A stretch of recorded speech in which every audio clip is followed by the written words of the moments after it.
J'espère que chacun d'entre nous a passé une bonne semaine dans la grâce du Seigneur.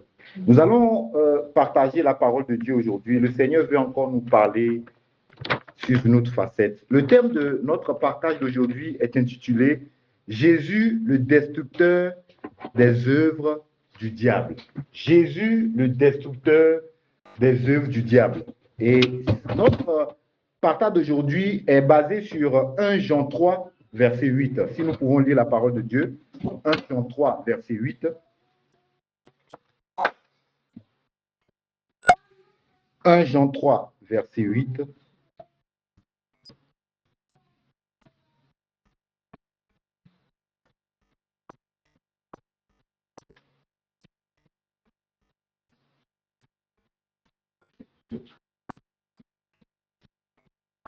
Voilà. Je vais lire la parole de Dieu. La parole de Dieu nous dit dans 1 Jean 3, verset 8, « Celui qui pêche est du diable, car le diable pêche dès le commencement. Le Fils de Dieu apparut afin de détruire les œuvres du diable. » Donc, c'est bien écrit ici que celui qui pêche est du diable, car le diable pêche dès le commencement, et le Fils de Dieu apparut afin de détruire les œuvres du diable. Voilà.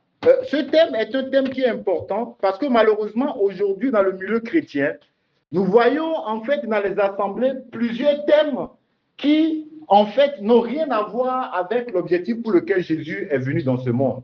Et malheureusement, ces genres de thèmes ne feront que nourrir la chair, ne vont pas permettre à ce que nous puissions de mieux en mieux ressembler à Christ. La dernière fois, je pense que c'est même le dimanche passé, j'étais choqué. J'étais sur les réseaux et j'ai vu une assemblée qui a publié le thème de leur prédication. C'était intitulé « comment appelle-t-on avoir la richesse ici-bas, voilà, et réussir dans le monde ». Voilà, le thème était intitulé ainsi. En fait, quand j'ai vu le thème, j'étais beaucoup attristé. J'ai même montré à ma femme, je me suis dit, mais on dirait même pas que c'est dans une assemblée. Donc, cette assemblée, ce qu'il veut montrer, c'est comment, en fait, utiliser Jésus pour s'enrichir dans ce monde. Bien aimé, nous passons à côté de l'objectif pour lequel Jésus est venu. Voilà pourquoi c'est important que nous puissions rappeler à chaque fois la raison pour laquelle Jésus est venu. Quand nous lisons les Écritures, nous allons voir qu'il y a certaines personnes qui veulent Jésus juste pour la guérison. D'autres voulaient Jésus juste pour ressusciter un mort. D'autres, par contre, voulaient Jésus parce que Jésus avait multiplié les pains. Donc, ils ont pris Jésus pour un boulanger qui peut leur fournir le pain à chaque fois. Voilà. Et quand nous voyons dans le livre des Actes, le livre des Actes nous parle d'un certain Simon le magicien. Voilà. C'est quelqu'un qui faisait de la magie et ça lui rapportait de l'argent. Mais quand il voyait la puissance que dégageaient les disciples de Christ, quand il voyait la puissance que dégageaient les apôtres, il a voulu qu'on lui impose les mains. Il a voulu aussi devenir chrétien. Et vous savez quoi? Après, on s'est rendu compte que Simon le magicien n'a pas voulu accepter Jésus pour ce pourquoi il est venu, mais c'est juste pour augmenter son niveau de magie et pour s'enrichir.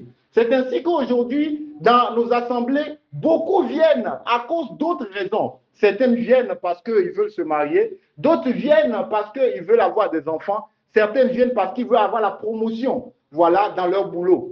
D'autres, des fois, je me rappelle quand on était encore jeune, quand on devait passer le brevet ou le baccalauréat, vous allez vous rendre compte que les églises sont pleines quand on approche des examens du baccalauréat ou bien du brevet. Parce que beaucoup ont besoin de Jésus pour réussir à l'examen. Et alors que l'examen est fini, vous allez voir que dans les mêmes assemblées, les gens vont déserter. Pourquoi? Parce qu'ils sont venus juste pour que Jésus les aide à réussir.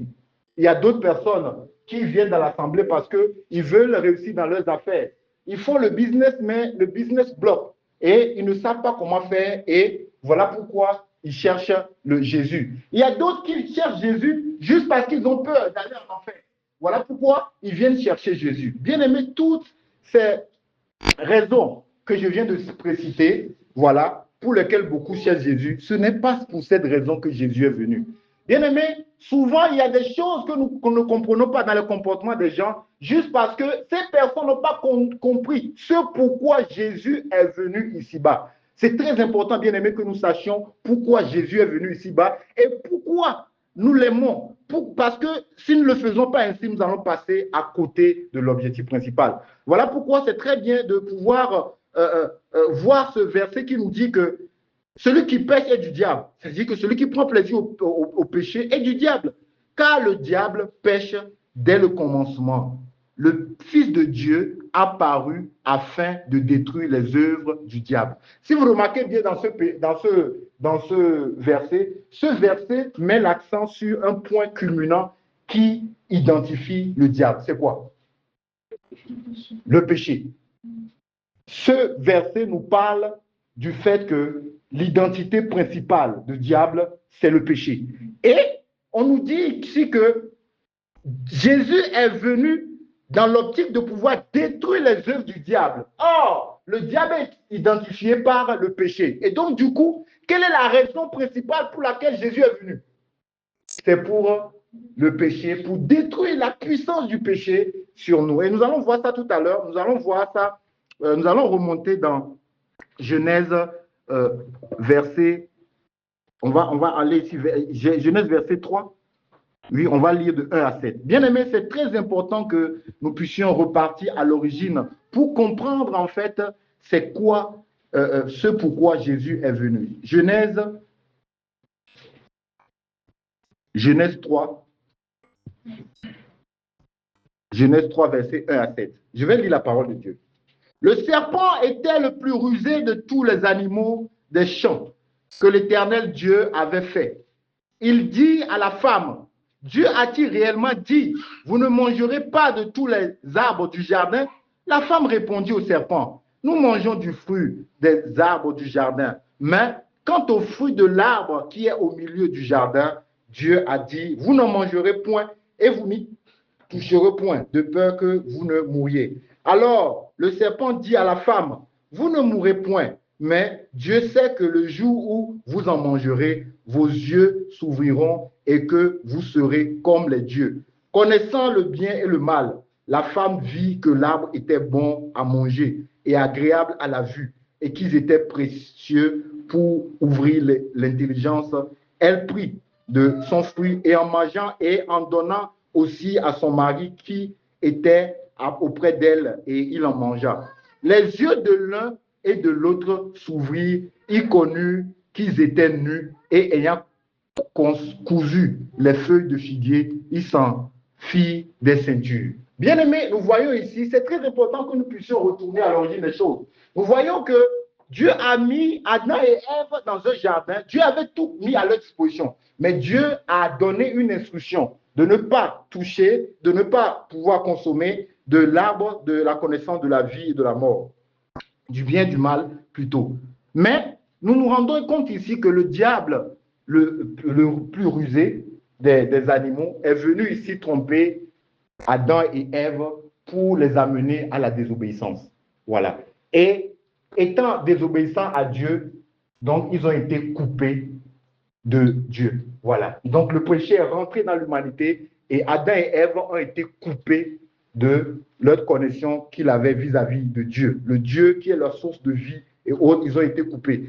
Et il y a un verset, bien aimé, de Genèse qui montre même déjà, toujours dans Genèse 3, ce verset montre déjà ce pourquoi Jésus viendra. Ça montre déjà, l'information a déjà été donnée. On va lire Genèse 3, verset 15. Si un bien-aimé peut nous dire cela. Suite au péché, ici Dieu va dire quelque chose, en fait, qui annonce déjà ce qui va arriver. Si quelqu'un peut nous lire. Oui. Genèse 3, verset 15. Si quelqu'un peut lire. Je mettrai une inimitié entre toi et la femme, entre ta postérité et ta postérité.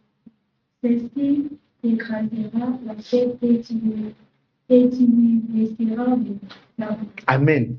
Bien-aimé, vous savez, après le péché commis par Adam et Ève, Dieu révèle dans Genèse 3, en fait, la mission pour laquelle Jésus viendra. Dieu révèle déjà ce qui va se passer. Il dit ici que je mettrai inimité entre toi et la femme, entre ta postérité et sa postérité, et celle, et voilà, celle-ci t'écrasera la tête et tu lui blesseras le talon. Vous savez, ce verset veut dire inimité, ça veut dire opposition, ça veut dire guerre. Voilà. Donc ici, à l'instant où Adam et Ève ont commis le péché, à cet instant, il y a une guerre qui a été déclarée entre le monde des ténèbres et le royaume des cieux. Et ici, le Seigneur est en train de nous dire qu'il y a un homme qui viendra. Parce qu'il dit ça pour ta postérité. À travers Ève, il y aura un homme qui arrivera. Et cet homme-là aura pour rôle de pouvoir écraser le diable qui est à l'origine du péché. C'est-à-dire détruire les œuvres du diable. Vous voyez comment c'est merveilleux. Même en Genèse, Dieu est en train d'annoncer déjà la venue de Christ. Il dit qu'il y a une guerre qui se déclare. Une guerre qui a été déclarée entre le monde des ténèbres et le royaume des cieux. Donc, il y aura une nouvelle génération d'hommes qui seront du royaume des cieux et il y aura opposition entre les gens du royaume des cieux et le monde des ténèbres. Mais qu'est-ce qui arrivera? C'est que dans la génération des hommes qui vont naître à travers Ève, il y aura un homme qui viendra et qui va écraser la tête du serpent. Ça veut dire qu'il va détruire le diable, mais il précise très bien, il lui blessera le talon. Ça veut dire que ça va pas se passer de façon simple. Il va faire souffrir cet homme-là, qui n'est autre que Jésus. Qui n'est autre que Jésus. Vous voyez comment c'est merveilleux. Même déjà, dans Genèse 3, en fait, Dieu nous donne déjà une image de ce pourquoi Jésus viendra. On dit qu'il viendra, c'est pour écraser la tête du serpent, c'est-à-dire que détruire les œuvres des ténèbres, détruire la puissance du péché, mais en faisant cela, on va le blesser le talon. Et nous voyons combien Jésus a été torturé. Nous voyons combien Jésus a souffert à la croix pour cela. Donc, dans Genèse 3, Dieu nous donne déjà une visibilité sur ce pourquoi le diable va venir et Jésus va venir. Est-ce que vous voyez? Donc ici, ce n'est nulle part écrit ici que, voilà, verset 15. Est-ce que vous avez dit ici que, voilà, celle-ci viendra te rendre riche et tu payeras des maisons, tu payeras des voitures. Est-ce que c'est ce qui est écrit là-bas? Tu payeras iPhone 17. Est-ce que c'est ce qui est écrit là-bas? Non. Donc c'est clair. Il y a un problème qui est rentré dans l'humanité, c'est le problème du péché. Parce que l'homme a été coupé de Dieu. Et donc l'homme devient esclave du péché. Et c'est ça le problème de Dieu. Dieu veut régler ce problème. Voilà pourquoi Dieu veut se faire homme. Voilà, parce qu'il viendra de la postérité de Ève et en fait, à travers cela, il viendra écraser la tête du serpent, qui n'est autre que le diable, détruire ses œuvres. On a vu tout à l'heure dans 1 Jean 3, verset 8, que ce qui l'identifie, c'est le péché. Et donc, il faut savoir que Jésus est venu afin de pouvoir détruire la puissance du péché, afin de nous permettre d'être libérés de la puissance du péché. Bien-aimés, c'est pour cela qu'il est venu. Ne perdons pas de vue cela. Jésus n'est pas venu pour guérir. Jésus n'est pas venu pour ressusciter. Il n'est pas venu pour que nous puissions avoir des enfants, se marier. Non, ça, ce sont des effets secondaires de la venue de Christ. C'est ça. Sa puissance fait que tout ça, parce que il y a beaucoup de problèmes que nous vivons aujourd'hui, ne sont que des conséquences du péché. Et donc, quand Jésus vient régler le problème principal, en fait, ça fait que tout est réglé. Tout est réglé. Parce qu'il veut régler la source. Bien aimé, c'est très important que nous cherchions à régler la source. Le problème, c'est que nous courons derrière, en fait, comment ce qu'on appelle le système D. C'est-à-dire que voilà, on veut résoudre ça, au lieu de résoudre la source du problème. Un jour, j'étais en train de parler avec un client français et il me disait que il avait voyagé un moment de sa vie. Ils sont partis avec elle et sa femme en Tunisie et ils ont fait 5 ans là-bas en Tunisie. Et sa femme était là-bas directrice des ressources humaines d'une très grande société française.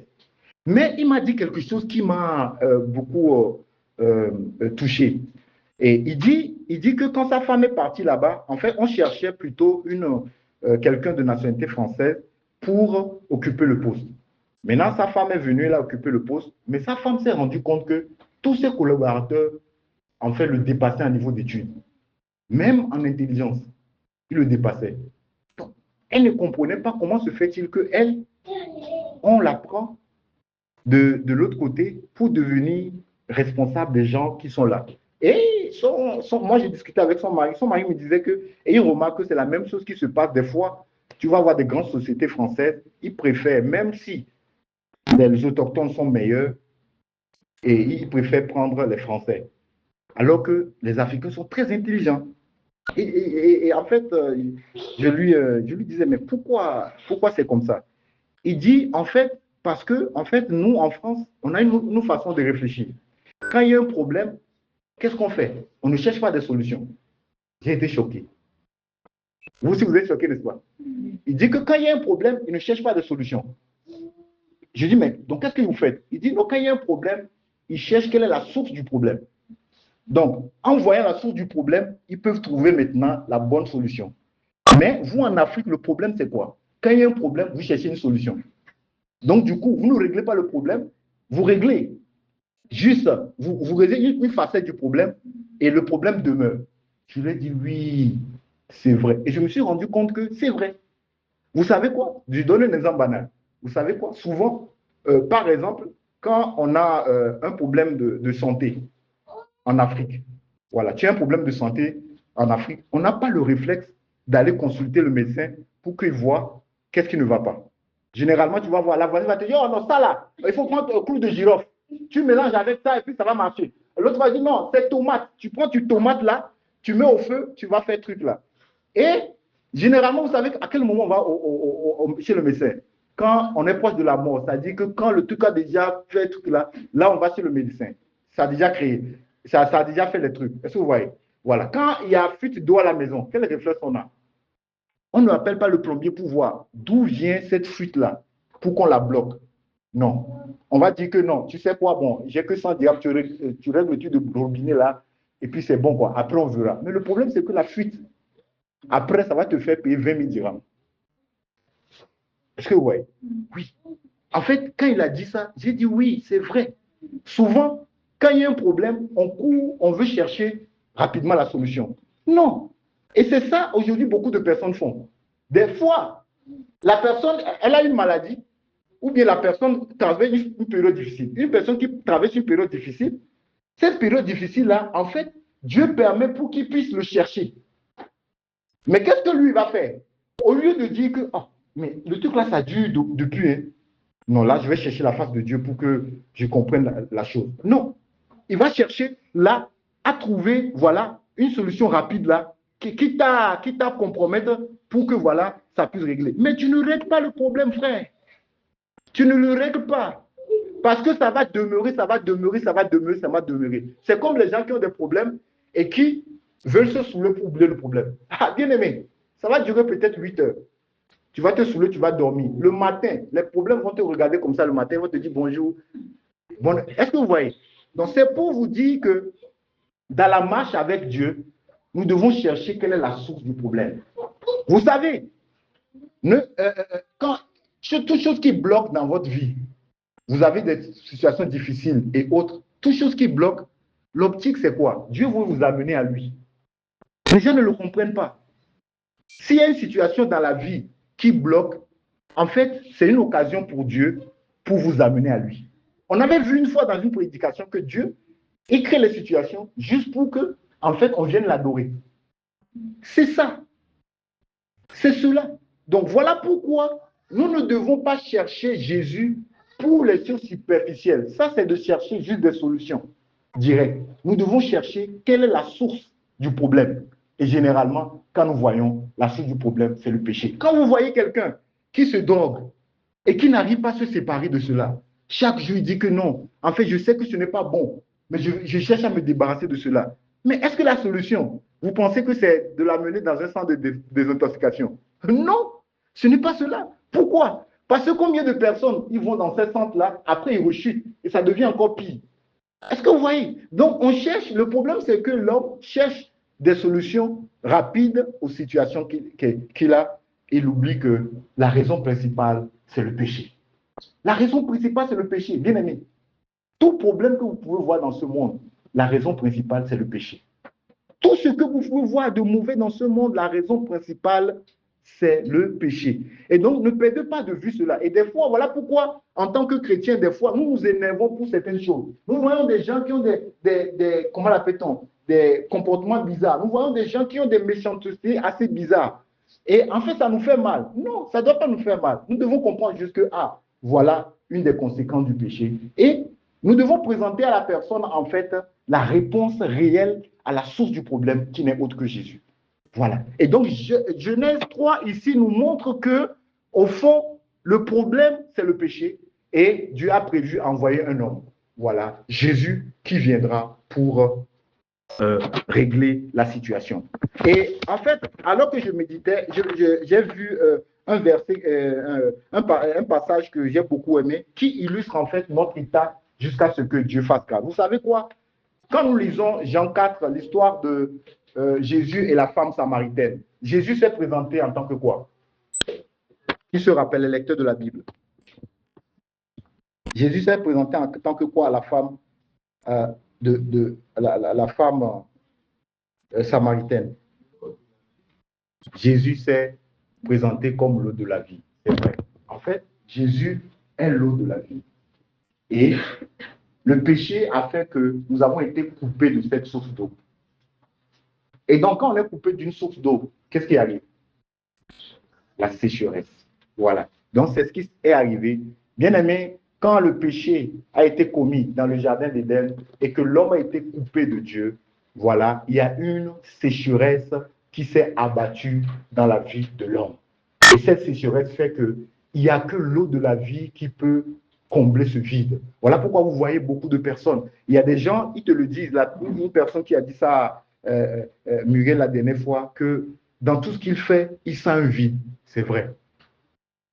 Vous savez, quand quelqu'un te dit ça, c'est juste pour exprimer, en fait, les dégâts créés par le péché. Et ce vide-là, il n'y a que la source d'eau intarissable, Jésus, qui peut le combler. Oui, vous allez discuter avec certaines personnes, ils ont tout ce que peut-être les gens peuvent convoiter dans ce monde, mais ils sentent quand même qu'il y a quelque chose qui manque dans leur vie. Ils sentent ça. Ce quelque chose-là qu'ils ne peuvent pas exprimer n'est autre que la source de vie, la source d'eau intarissable, qui est Jésus. Donc nous allons voir cette histoire qui parle du peuple d'Israël, vraiment, qui illustre cela. On va lire ici, on va commencer par 1 roi 17 et on va après aller à 1 roi 18. Donc on va prendre 1 roi 17.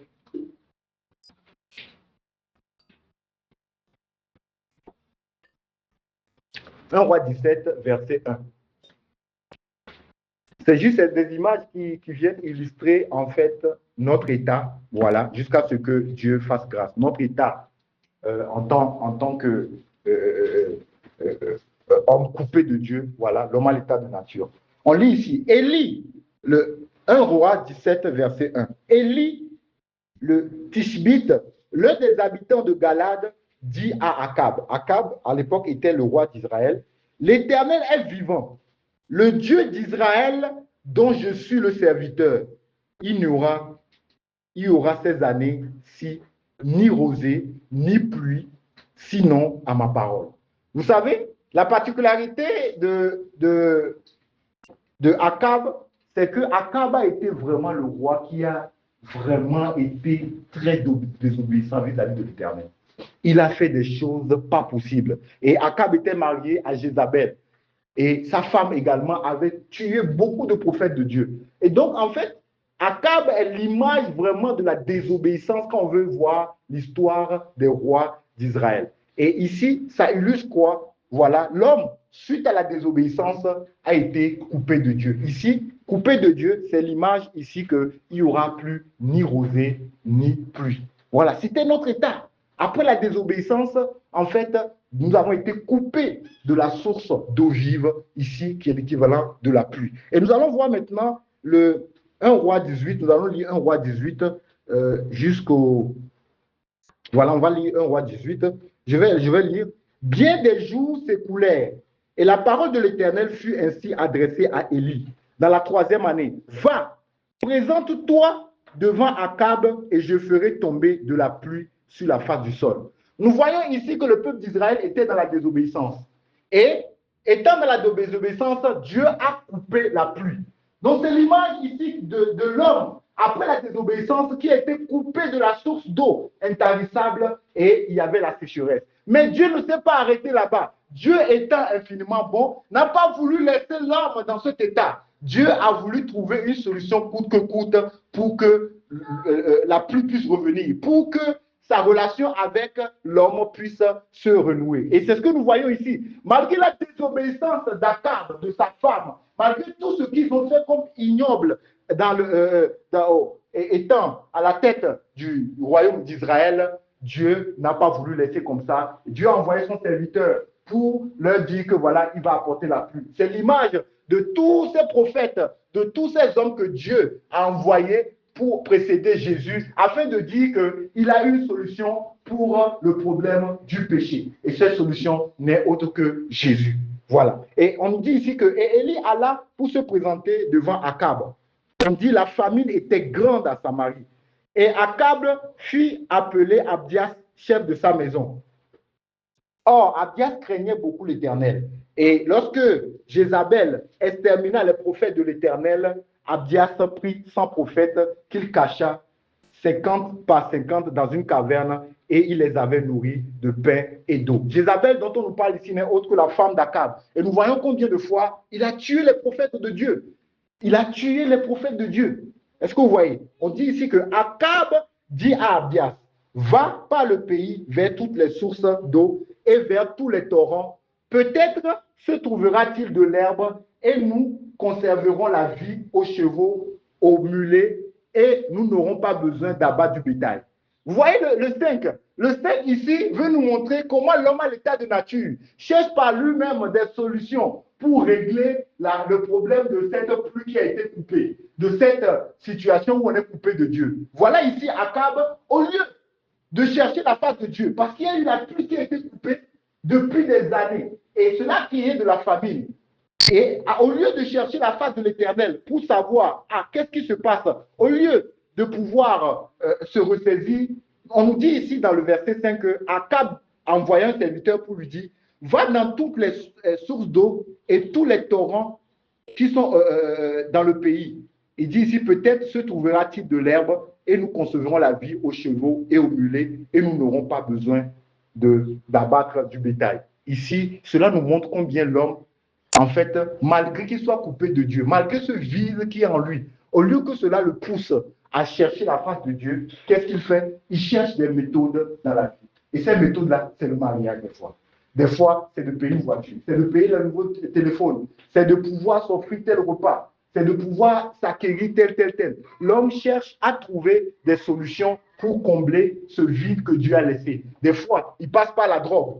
Des fois, il passe par le travail qu'il fait. Mais, bien aimé, vous êtes d'accord avec moi qu'il n'y a rien qui puisse combler ce vide dans l'homme. Vous allez approcher les païens, ils vont vous dire, ils ont beaucoup de choses, peut-être même que vous allez envier, mais ils sentent toujours ce vide en eux. Et en fait, chaque jour, ils cherchent à combler ce vide par autre chose dans la vie, mais le trou est tellement immense que ça ne peut pas pouvoir le combler. Et c'est ça ici l'image de Akab, qui au lieu de pouvoir se ressaisir, chercher la face de Dieu, envoie plutôt son serviteur pour aller trouver des méthodes pour contrecarrer cette histoire de la pluie qui n'est pas là. Il dit ici, il se partageait le pays pour le parcourir. Akab alla seul par un chemin et Abdias alla seul par un autre chemin. Comme Abdias était en route, voici Élie le rencontra. Abdias, l'ayant reconnu, tomba sur son visage et dit, « Est-ce toi, mon seigneur Élie ?» Il lui répondit, « C'est moi. Va, dis à ton maître, voici Élie. » Et Abdias dit, « Quel péché ai-je commis pour que tu livres ton serviteur entre les mains d'Akab, qui me fera mourir? L'Éternel est vivant. Il n'est ni nation, ni royaume où mon maître n'était envoyé pour te chercher. » Et quand on disait que tu n'y étais pas, il faisait jurer le royaume et la nation que l'on ne t'avait pas trouvé. Et maintenant dis, va, dis à ton maître, voici Élie. Puis, lorsque je t'aurai quitté, l'Esprit de Dieu te transportera je ne sais où, et j'irai informer Akab qui ne te trouvera pas et qui me tuera. Cependant, ton serviteur craint l'Éternel dès sa jeunesse.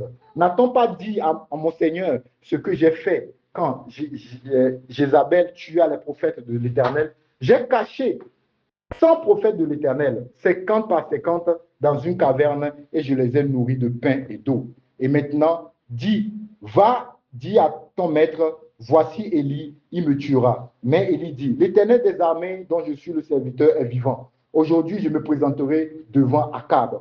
Abdias étant allé à la rencontre d'Akab, l'informant de la chose, et Akab se rendit au devant d'Élie. Ici, ce qu'on comprend, c'est quoi? Vous savez, à un moment, Élie était caché.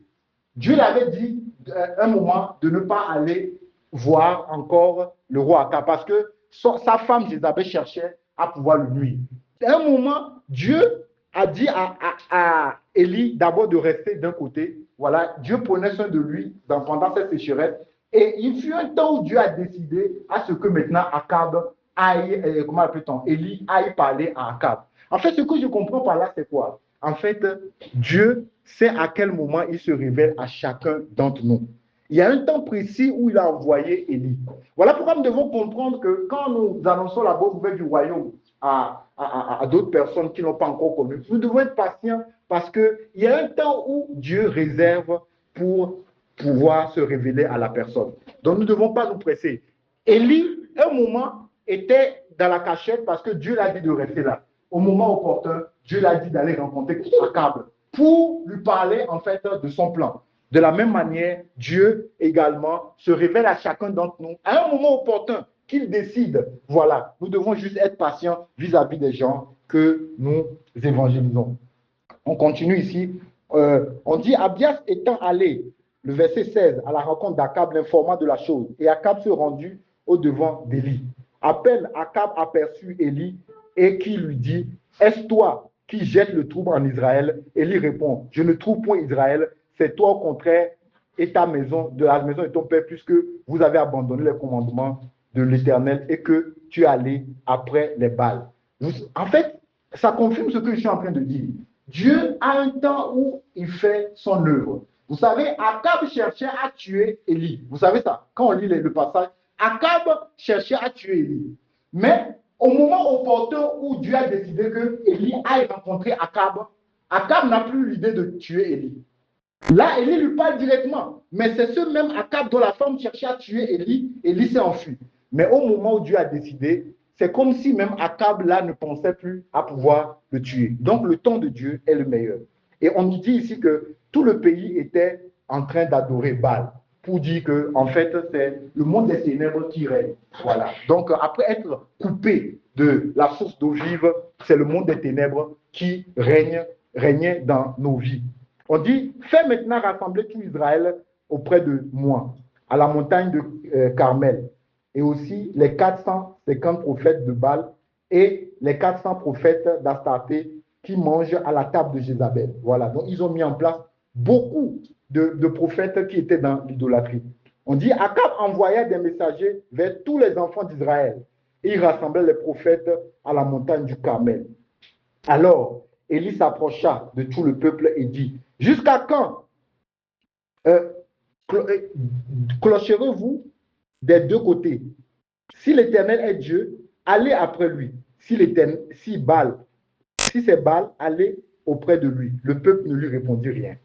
Et Élie dit au peuple, je suis resté seul des prophètes de l'Éternel et il y a 450 prophètes de Baal. Donc il y aura donc une confrontation véritablement entre en fait le prophète de Dieu et les prophètes de Baal.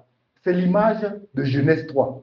Inimité entre toi et la postérité de la femme. Inimité. Donc il y a une confrontation entre le monde des ténèbres et le royaume des cieux. Et c'est ce qu'on montre ici. Il y a une confrontation entre les prophètes de Baal qui représentent le royaume des ténèbres et Élie qui représentait l'Éternel. Et si vous remarquez très bien ici, les prophètes de Baal étaient plus nombreux parce que Élie est seul. Cela montre encore qu'à vue d'œil, le royaume des cieux, en fait, n'attire pas le regard. Il y a un verset même qui le dit. ne vient pas pour attirer le regard. Voilà. Donc, la différence entre le royaume des ténèbres et le royaume des cieux, c'est que le royaume des cieux n'attire pas le regard. Quand il fait ses actions n'attirent pas le regard. Mais le royaume des ténèbres, on voit à vue d'œil, on voit vraiment comment il se mobilise, comment il veut faire peur. Ça nous montre encore combien de fois, en tant que chrétiens, nous ne devons pas regarder par la vue, mais nous devons regarder par la foi. Parce qu'à vue d'œil,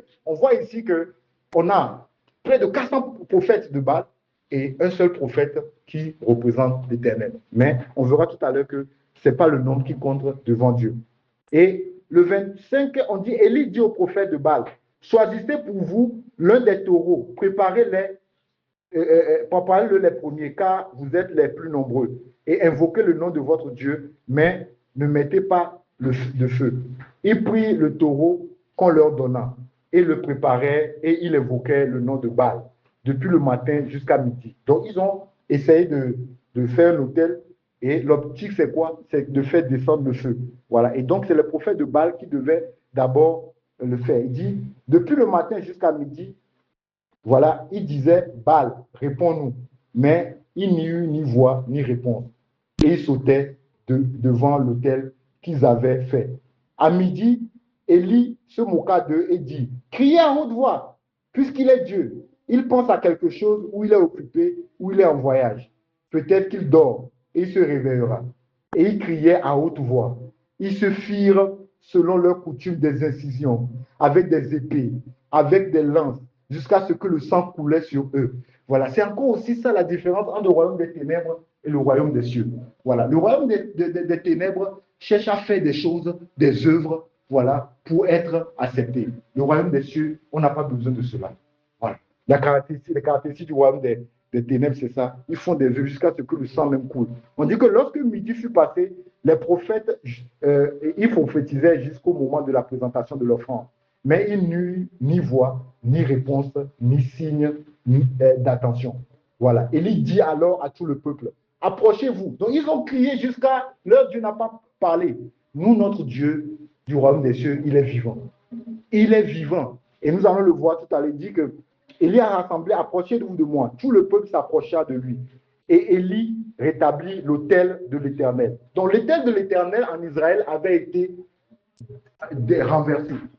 En fait, c'est la même chose. Quand nous avons été coupés de Dieu, l'autel du Dieu vivant a été renversé en nous. Voilà. Et qui a donné place à l'autel du royaume des ténèbres et dont nous sommes devenus esclaves. Mais, en fait, Dieu vient pour rétablir son règne dans chaque humain à travers l'œuvre de la croix. N'est-ce pas merveilleux? Voilà. C'est ça la conséquence de ce que Jésus est venu faire. C'est de rétablir le règne de Dieu dans la vie des hommes, parce qu'à l'époque, c'était ce qui était là. Donc, on dit qu'il prit des pierres d'après le nombre des tribus des fils de Jacob, auxquels l'Éternel avait dit, Israël sera ton nom. Et il bâtit avec ces pierres un autel au nom de l'Éternel. Il fit autour de l'autel un fossé de la capacité de 2 mesures. Il arrangea le bois, coupa le taureau par morceaux et le plaça le bois. Puis il dit, remplissez d'eau 4 cruches et versez-le sur l'holocauste et sur le bois. Il fit et dit, faites maintenant une seconde fois, et il le fit une seconde fois. Vous voyez ici, quand Élie a fait l'autel pour l'Éternel, on dit qu'il a coupé le taureau, voilà, il a mis le bois, tout ça, là, il a mis le taureau. Normalement, l'idée c'est de mettre le feu. Mais Élie dit ici qu'il faut mettre l'eau, verser de l'eau. Il dit encore de verser encore une deuxième fois de l'eau. Normalement, l'eau, en fait, par rapport au feu, c'est une contrainte. Normalement, quand on met de l'eau, ça fait que la chose ne peut pas brûler, n'est-ce pas? En fait, c'est l'image du fait qu'il n'y a rien qui pourra nous séparer de l'amour de Christ. En ce sens que, quel que soit le péché que tu as commis, quels que soient les problèmes dans lesquels tu es, sache que le feu de Dieu viendra tout consumer. Même l'eau ne sera pas un obstacle pour que Dieu puisse te transformer.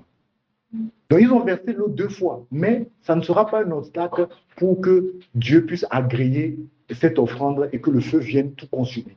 Voilà. C'est pour nous dire que, quelles que soient les situations dans lesquelles tu es, sache que rien ne peut être obstacle à l'œuvre que Christ est venu faire. Voilà. Ici, on lit ici, après on continue, on dit l'eau coula autour de l'autel et le remplit aussi d'eau le fossé. Au moment de la présentation de l'offrande, Élie le prophète s'avança et dit, et lui, il n'a pas parlé beaucoup de fois. Il n'a pas sauté, il ne s'est pas déchiré. Il a seulement dit, Éternel, Dieu d'Abraham, d'Isaac et d'Israël, que l'on sache aujourd'hui que tu es Dieu en Israël, que je suis ton serviteur et que j'ai fait toutes choses, ces choses par ta parole. Après, il dit, réponds-moi, Éternel, réponds-moi, afin que ce peuple reconnaisse que c'est toi, Éternel, qui es Dieu, et que c'est toi qui ramène le cœur. C'est lui qui ramène le cœur. C'est lui seul qui ramène le cœur. Vous voyez ce qu'il dit? Et qu'est-ce qui s'est passé? Et le feu de l'Éternel tomba et consuma l'holocauste. Le bois, les pierres et la terre. Il absorba l'eau qui était dans le fossé. Alléluia. Ça montre que Dieu a agréé la chose. Et c'est ça. Donc, il n'y a rien qui pourra être un obstacle à ce que le règne de Dieu soit établi dans nos vies. Nous devons simplement, et vous allez voir ici comment ça a été passé. Ça nous montre également que pour entrer dans le royaume de Dieu, c'est dans la simplicité. Voilà. Mais les prophètes de Baal, ils ont fait beaucoup de choses, ils ont sauté, ils ont prophétisé, mais ça, rien ne marchait. Mais la particularité du royaume des cieux, c'est que tout se fait dans la simplicité. Élie a dit seulement une fois, et en fait, ça s'est accompli, et Dieu a agréé pour dire que, voilà, la solution que Dieu a prévue pour nous, en fait, cette solution-là, il n'y a rien qui puisse le contrarier. Et dit ici, 40, il dit, saisissez les prophètes de Baal. Voilà, ici, ça nous montre l'image du thème qui est de détruire quoi? Les œuvres du diable. Voilà ici ce qui a été accompli ici. Il dit 40, saisissez les prophètes de Baal. Leur dit Élie, qu'aucun d'eux n'échappe. Il les saisit, Élie les fit descendre au torrent qu'ils sont, où il les égorgea. Est-ce que vous voyez? Voilà. Donc, quand le règne de Dieu vient, ça veut dire il vient en même temps, c'est pour détruire toutes les œuvres des ténèbres. Et nous voyons ici comment les prophètes de Baal ont été égorgés. Et après cela, regardez ce qui se passe. Élie dit à Akab, monte, mange et bois, car il se fait un bruit qui annonce la pluie. Est-ce que vous voyez? Donc, juste après ça, en fait, la suite, c'est que la pluie va revenir.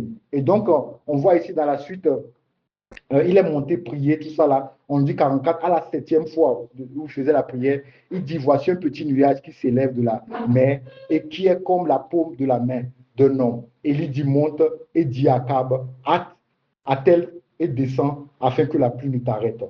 Et un peu d'instant, le ciel s'obscurcit par les nuages, le vent s'établit et il y eut une forte pluie. Alléluia.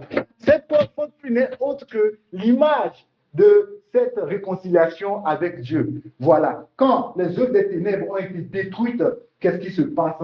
C'est que nous recevons encore cette vie nouvelle en nous. Nous recevons cette source d'eau en nous et en fait, la sécheresse part et tout devient normal. Bien-aimé, Jésus est venu pour ça. Jésus est venu afin de détruire les œuvres du diable, afin de pouvoir en fait détruire tout ce qui est puissance du péché. Il est venu pour cela. Et les autres choses qui sont autour, la guérison, le fait qu'il nous donne le pain quotidien n'est autre que des choses secondaires. Voilà pourquoi la parole de Dieu le dit dans Matthieu 6, verset 33, que cherchez d'abord le royaume des cieux et sa justice. Parce que les autres choses, lui-même, il s'en occupe.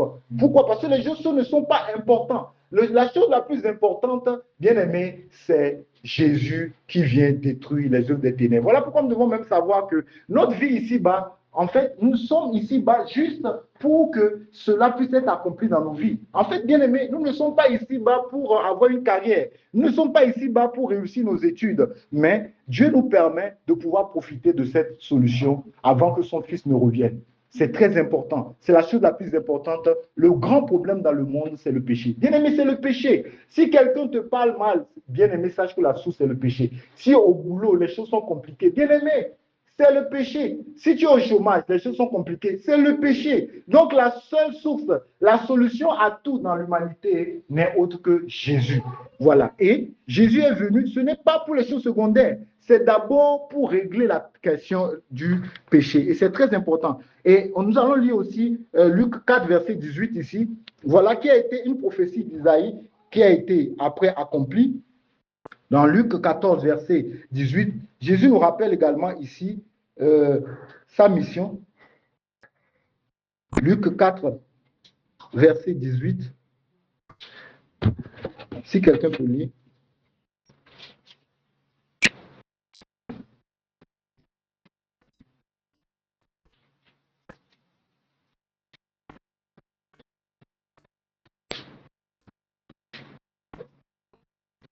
L'Esprit du Seigneur est sur moi, parce qu'il m'a envoyé pour annoncer une bonne nouvelle aux pauvres.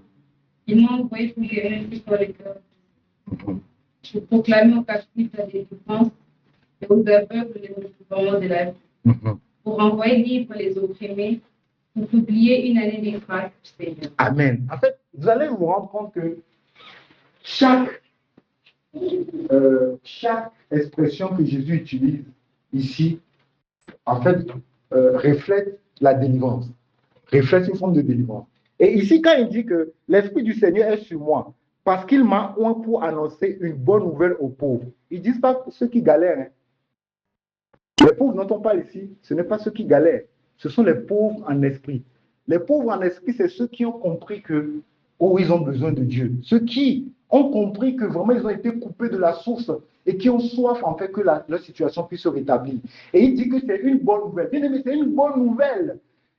En fait, l'Esprit du Seigneur est sur Jésus afin d'annoncer une bonne nouvelle à tous ceux qui sont pauvres en esprit. Tous ceux-là qui, en fait, sentent qu'il y a un vide en eux et qui veulent que ce vide soit comblé. Il continue, il dit, il m'a envoyé pour guérir ceux qui ont le cœur brisé. Oui, le cœur a été brisé parce que nous avons été coupés de Dieu. Il dit ici, pour proclamer aux captifs la délivrance. Donc, vous voyez ici, voilà. Et en fait, quand les captifs, c'est quoi? C'est ceux qui sont esclaves de la puissance du péché. Jésus est venu pour ça, bien aimé. Quand nous lisons ces passages, aucun moment, c'est écrit que Jésus est venu pour nous enrichir. Jésus est venu pour que nous réglions le problème du quotidien. Non, Jésus ne veut pas donner des petites solutions. Jésus veut donner une solution qui règle tout. Mais je ne comprends pas pourquoi les gens courent derrière les petites solutions. Bien aimé, si tu as un problème d'argent, l'argent on va te donner aujourd'hui. L'argent, ça vient, ça part. Bien aimé, ça va régler juste comme ça. L'argent ne va pas régler. En fait, la dernière fois, je suivais une émission. Il y avait un homme d'affaires au Togo qui est à la base de la création de la banque qui s'appelle EcoBank et qui aussi est actionnaire majoritaire dans la compagnie aérienne qui s'appelle Askai. Les gens qui voyagent dans la sous-région doivent savoir cette compagnie qui s'appelle Askai. Voilà. Donc, c'est un Togolais assez aisé et tout ça là. Mais la dernière fois, je vous assure que je l'ai vu, on devait leur donner un prix. Il a perdu du poids. Il est même dans un fauteuil roulant. Ça dit même le prix qu'il devait recevoir. Et on a été obligé de le pousser pour le remettre le prix. Il n'arrivait pas à parler. Je pense qu'il a eu l'AVC. Mais, en fait, cette personne fait partie, je vais dire, des 10 plus riches au Togo.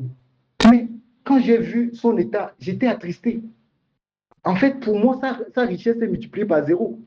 Parce que si cette richesse ne te permet pas de pouvoir avoir la bonne santé, de pouvoir bien marcher, quelqu'un doit te tirer. Mais pour moi, c'est vide.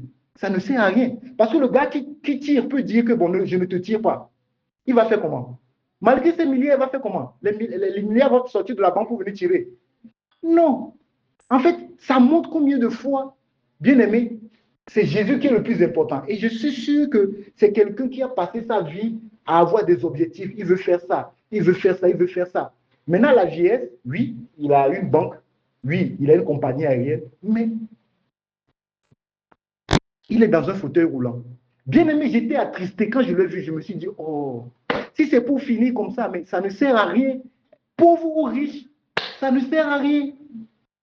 Bien aimé, l'essentiel, c'est d'avoir Jésus. Que personne ne vous trompe. Il n'y a rien ici-bas qui peut combler vos vies. Rien ici-bas qui peut combler vos vies. Rien ici-bas, bien aimé. Rien ici-bas. Peut-être que Dieu ne nous a pas fait la grâce de voir des personnes qui sont assez aisées, qui leur argent ne leur sert aujourd'hui à rien. Bien aimé, ça ne sert à rien. Il n'y a que Jésus qui est la solution.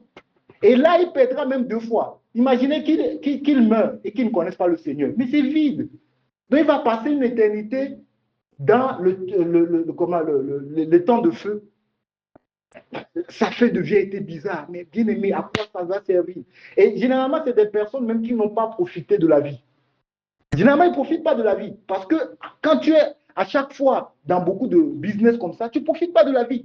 Tu ne manges même pas. En fait, tu ne profites pas parce que pour toi, tu dois atteindre tes objectifs. Et ce qui les trompe, c'est quoi? C'est qu'ils se disent que, dans ma vieillesse, je vais m'asseoir et je vais en profiter. Mais c'est faux. Il y en a même qui meurent, qui n'arrivent pas à vivre la retraite. Ils meurent, bien aimé. Donc, bien aimé, il n'y a que Jésus qui est important, que personne ne vous trompe. Il n'y a que Jésus qui est important. Et il est venu pour nous libérer de ces choses. Il est venu nous libérer de ces choses. C'est ça. L'esclavage que le monde fait, c'est quoi? C'est qu'il nous pousse à vouloir toujours, à vouloir toujours. Oui, c'est ça l'esclavage. Analysez très bien. À chaque fois, on remarque qu'il y a toujours quelque chose qu'il n'y a pas. À chaque fois, vous remarquez toujours qu'il y a quelque chose qui vous manque. Dites-moi, qui est ici qui ne manque pas de quelque chose? À chaque fois, ça dit que quand tu raisonnes selon le monde, à chaque fois, il y aura quelque chose. Mais quand tu as Jésus, tu as tout. Bien aimé, quand tu as Jésus, tu as tout. Tu as tout. Bien aimé, que personne ne vous trompe. Et ne regardez pas à la vue. Tout à l'heure, quand nous avons vu cette confrontation entre Élie et les prophètes de Baal, ils étaient combien? Élie était seul, n'est-ce pas? À vue d'œil, on aurait dit que, mais Élie, qu'est-ce que tu es en train de faire comme ça? Mais tu manques de gars. Va chercher d'autres gars pour venir. C'est comme ça que nous réfléchissons. Dieu n'a pas besoin de ça. Vous voyez, Dieu n'a pas besoin de ça. Et Élie a compliqué encore la situation. Il a versé de l'eau 2 fois, plus que les prophètes de Baal. Mais Dieu a envoyé son feu. Bien-aimés, ayons l'intelligence, réfléchissons comme les gens du royaume. Ne réfléchissons pas comme les gens du monde, sinon le diable va nous piéger. Et voilà ce qu'il écrit ici. Il dit qu'il m'a envoyé pour guérir les cœurs brisés. Il dit que pour proclamer aux captifs la délivrance. Oui, l'homme à l'état de nature est captif sous la puissance du péché. Il dit et aux aveugles le recouvrement de la vue. Bien aimé, quand il parle des aveugles ici, ce n'est pas les aveugles physiquement. Non, c'est pour ouvrir nos yeux spirituels afin que nous comprenions les choses. L'aveugle dans ce monde, c'est celui qui pense que c'est avoir l'argent, c'est ce qui est la chose qui est meilleure. C'est être marié, c'est ça qui est la chose la meilleure. Avoir des enfants, c'est la chose qui est meilleure. Avoir un master, c'est la chose qui est meilleure. Être médecin, c'est le bon métier. Non, ça c'est quelqu'un qui est aveugle. Aveugle selon Dieu. Voilà pourquoi Dieu est venu également pour nous éclairer. Bien aimé, voilà pourquoi en tant que chrétien, quand Dieu se révèle à nous, en fait, Dieu ouvre les yeux de nos cœurs, comme Paul pouvait le dire dans Éphésiens. Dieu nous éclaire, afin que nous ne voyions plus les choses comme le monde le voit, mais que nous voyions les choses comme Dieu le voit. Et que ce soit ta prière, bien-aimé. Si jusqu'à maintenant, tu regardes les choses encore comme le monde, c'est que tu es aveugle devant Dieu. Tu es aveugle. Le monde est vraiment aveugle. Pourquoi? Parce que le monde pense que ce sont les biens matériels qui vont faire quoi que ce soit. Mais à la fin, ces biens matériels-là ne les empêchent pas de pouvoir mourir. La dernière fois, je pouvais voir sur les réseaux sociaux un insensé qui est en train d'investir de l'argent pour devenir éternel.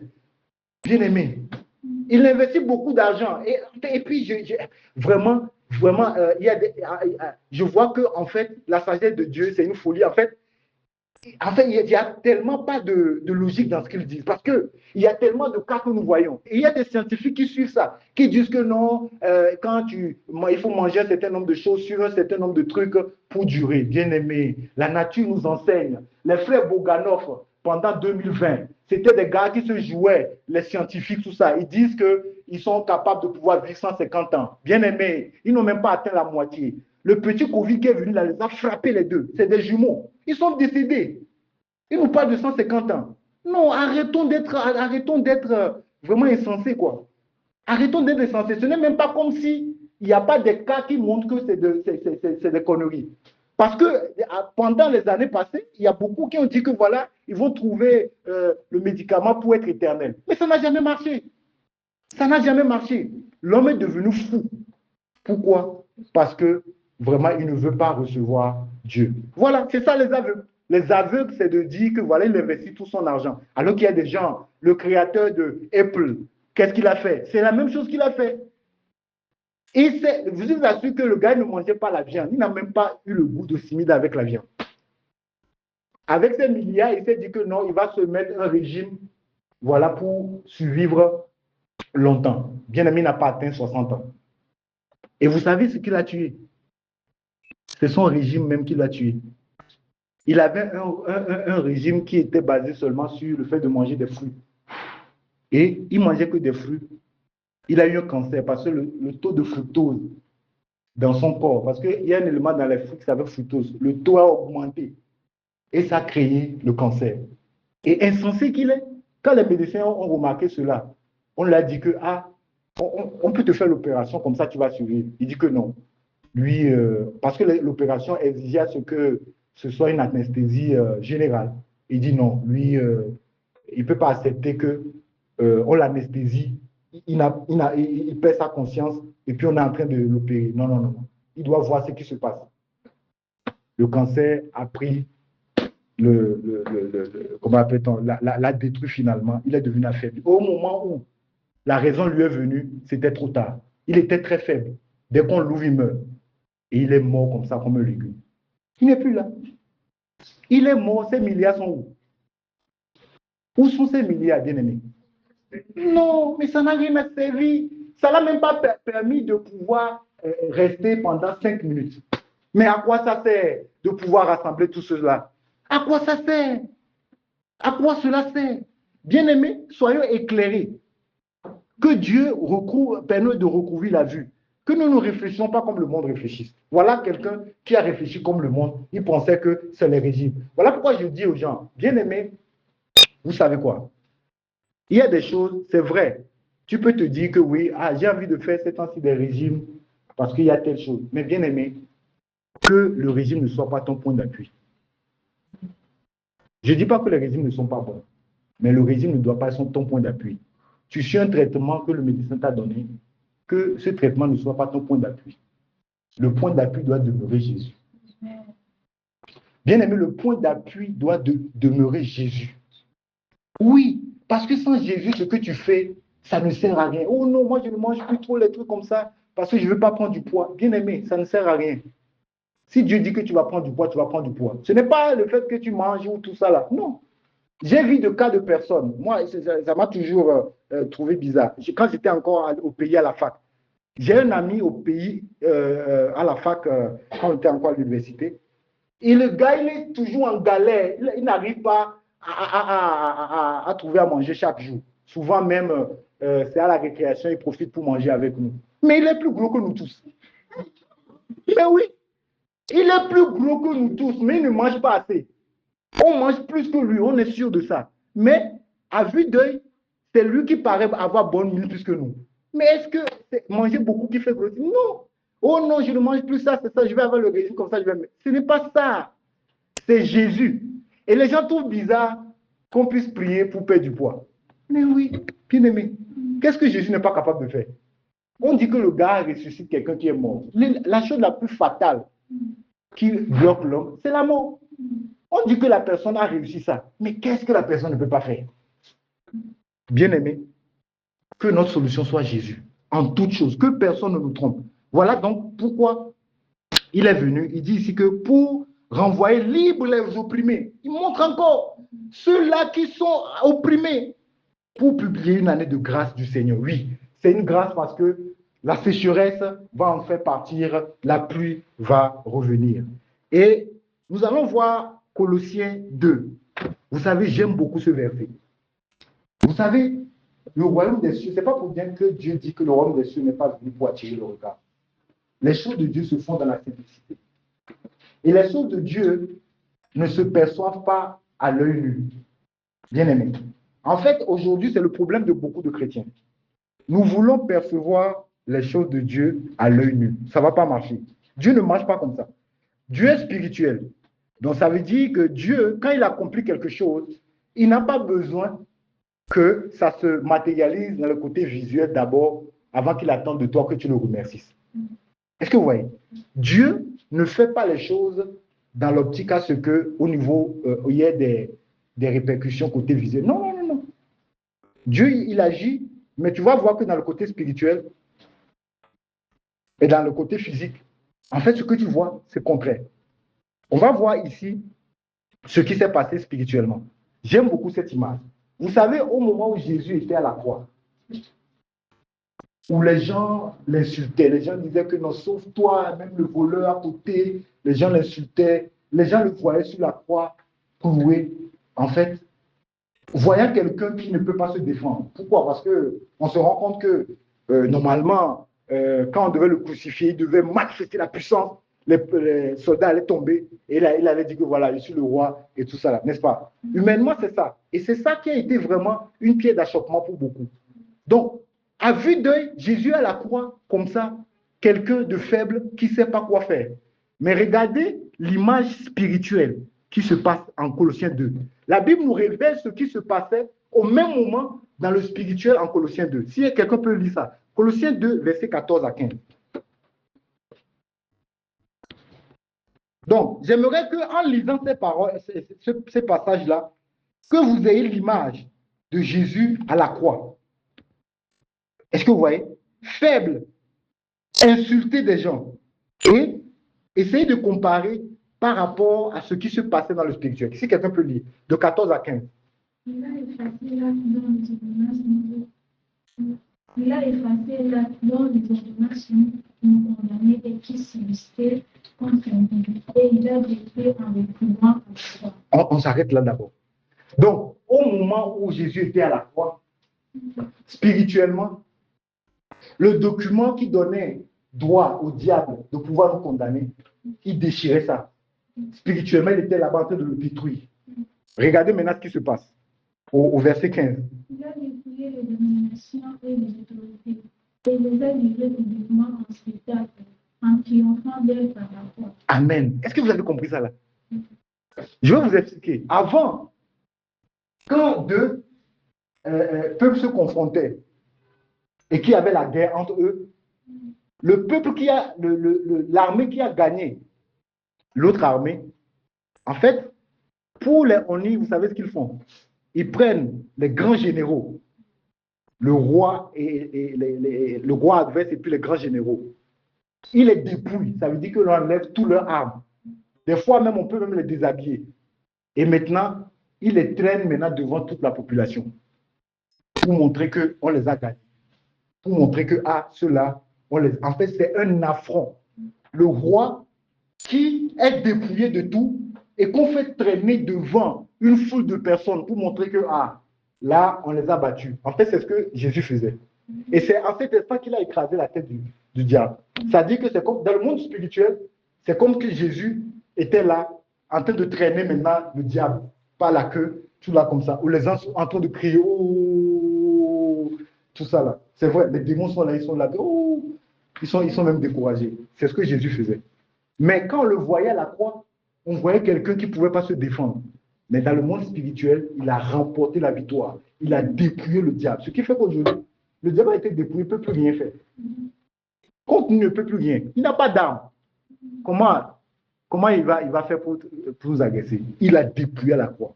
Et ça montre en fait ce pourquoi il a là, ce verset montre exactement l'accomplissement de ce pourquoi Christ est venu, c'est de détruire les œuvres du diable. Il a dépouillé publiquement. Voilà. Et ça, c'est quelque chose qui se passe dans le spirituel. Vous voyez comment c'est fou? Vous voyez comment c'est fou? Voilà pourquoi, dans le monde physique, quand on ouvre le regard, voilà, on nous voit comme vraiment les totaux de la société. C'est-à-dire que on est là, c'est comme si on est les derniers de la société, mais en Jésus, en fait, nous sommes des rois. En Jésus, nous sommes les plus riches. Mais aux yeux, quand on nous voit dans le monde, nous sommes les plus pauvres. N'est-ce pas? Nous sommes les plus pauvres. C'est nous qui subissons beaucoup de choses. Mais dans le spirituel, en fait, nous sommes plus que vainqueurs. Dans le spirituel, nous sommes les plus riches. Et c'est le spirituel qui compte, bien aimé. Le visuel ne compte pas. Parce que le visuel est passager. C'est le spirituel qui compte. Voilà pourquoi, bien-aimés, nous ne devons pas perdre de vue que Christ est venu afin de détruire les œuvres des ténèbres. Pas autre chose. Il est venu pour ça. Et tout problème que nous pouvons rencontrer, la source, c'est le péché. Et nous devons savoir que c'est Jésus qui est la solution. Nous allons lire un dernier verset également. Hébreux 2, lui aussi c'est de 14 à 15.